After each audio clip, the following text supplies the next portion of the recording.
Rapport ippubblikat f'Jannar mill-Federazzjoni Ewropea għall-Industrija u l-Assoċjazzjonijiet tal-Farmaceutika wera l-iswed fuq l-abjad illi bejn l-2018 u l-2021 il-gvernijiet ta' Joseph Muscat u Robert Abela niżlu lil pajjiżna fejn kien l-anqas stat membru fl-Unjoni Ewropea li kellu aċċess għal mediċini ġodda approvati mill-Unjoni. Ir-rapport wera li minn 168 mediċina ġdida Malta kellha biss aċċess għal 10 fis-settur pubbliku filwaqt li 24 setgħu jinxraw mill-ispiżeriji madwar il-pajjiż. Jiġifieri trid tħallas għalihom.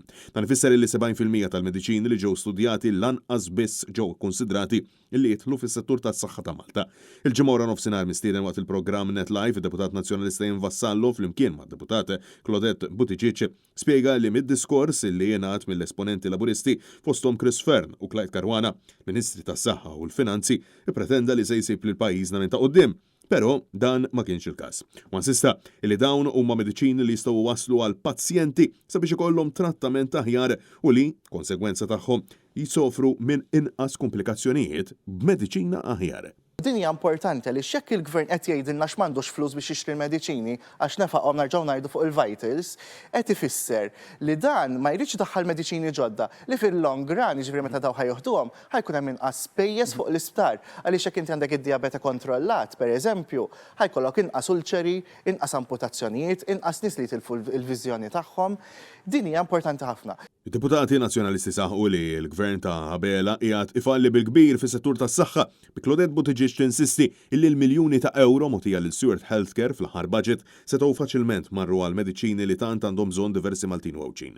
Dan kif insistiet li sa ftit ta' xhur ilu Robert Abela u sħabu għażlu li jagħtu 80 miljun euro minn flus il-poplu lil Stewart minkejja l-appelli tal-Partit Nazzjonalista u minkejja li Abela nnifsu, skont l-Awditur Ġenerali, kien ilu konxju li l-kuntratt ta' tl-esplarijiet kienet fraudolenti ta' mill-inqas 3 snin. Claudette Buttigieg saħet li l-unika żewġ pajjiżi li marru qar mill-tmexxija laburista f'dan is-settur kienu l-Albanija u Turkija. Dan ifisser illi l-Iżlanda, popolazzjoni inqas minn Malta, għandhom iktar aċċess għal mediċini ġodda bil-gvern ta' Abela minflok jonfoq flus il-poplu fuq dak li verament hemm bżonn kompla jimpana l-flus f'deals fraudolenti. Il-poplu mhux iblaħ.